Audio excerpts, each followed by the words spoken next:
Halo, Assalamualaikum warahmatullahi wabarakatuh. Perkenalkan, saya Enggi Agustina, perwakilan dari kelompok 5 akan mempresentasikan hasil diskusi kelompok kami mengenai organisasi CAFTA dan NAFTA.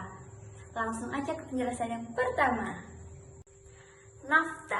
NAFTA adalah suatu organisasi regional yang bergerak di bidang ekonomi, di mana fokus utamanya untuk mengembangkan perdagangan bebas di antara negara-negara anggotanya. NAFTA dilatar belakangi oleh keinginan untuk memajukan dan meningkatkan perdagangan di kawasan Amerika Utara. NAFTA diterapkan dengan cara menghilangkan atau mengurangi hambatan-hambatan di bidang perdagangan, baik dalam bentuk hambatan tarif maupun non-tarif. Amerika Submit in Shield pada April 1988 menjadi latar sejarah berdirinya NAFTA. Pertemuan ini membahas tentang budaya, perjalanan hingga cyberspace.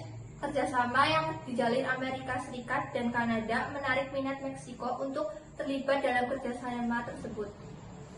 Sesuai namanya, anggota NAFTA terdiri dari 3 negara di kawasan Amerika Utara, yaitu ada Amerika Serikat, Meksiko, dan Kanada. Adapun tujuan dibentuknya NAFTA yaitu 1. Mewujudkan perdagangan efektif di kawasan Amerika Utara. 2. Meningkatkan investasi karena perdagangan dan investasi adalah salah satu hal yang saling berkaitan. 3. Mengembangkan industri karena Amerika Serikat dan Kanada adalah negara industri. Pastinya mereka butuh negara lain untuk mengembangkan industrinya. Dan yang keempat, mempermudah urusan perdagangan, misalnya terkait bea cukai, komoditif ekspor, dan distribusi. Dampak NAFTA bagi Indonesia: 1. Memperbesar jangkauan pasaran ekspor Indonesia di negara-negara anggota NAFTA. 2. Lebih mudah mendapatkan barang-barang yang belum bisa diproduksi sendiri oleh Indonesia. 3. Lebih mudah masuknya para investor-investor dari negara anggota NAFTA ke Indonesia. Selanjutnya yaitu CAFTA, China ASEAN Free Trade Area, merupakan perjanjian multilateral yang bertujuan untuk mewujudkan kawasan perdagangan bebas antara negara-negara ASEAN dan China. Latar belakang dibentuknya CAFTA. Pendirian CAFTA berawal dari keinginan negara-negara ASEAN dan China untuk melakukan kerjasama dalam sektor perdagangan demi pertumbuhan ekonomi. Proses pendirian CAFTA berlangsung secara bertahap melalui perundingan dan negosiasi antara kepala negara China dan ASEAN. Proses perundingan berlangsung secara intensif dari tahun 2001 hingga 2007.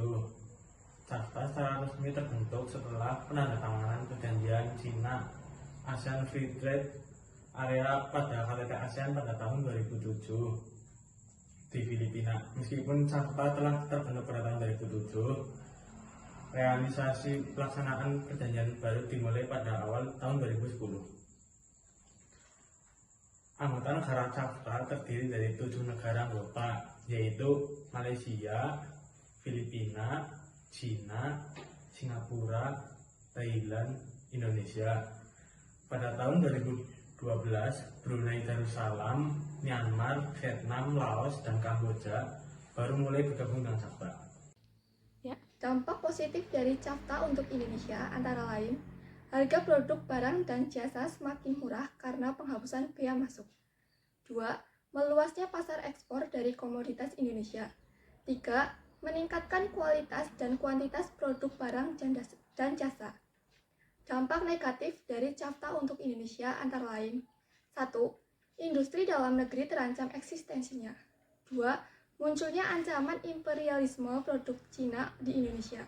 3. Munculnya eksploitasi besar-besaran terhadap sumber daya alam Indonesia. Pembentukan CAFTA bertujuan untuk 1. Meningkatkan kerjasama ekonomi, perdagangan, dan investasi antara negara-negara anggota. 2. Liberalisasi perdagangan barang dan jasa.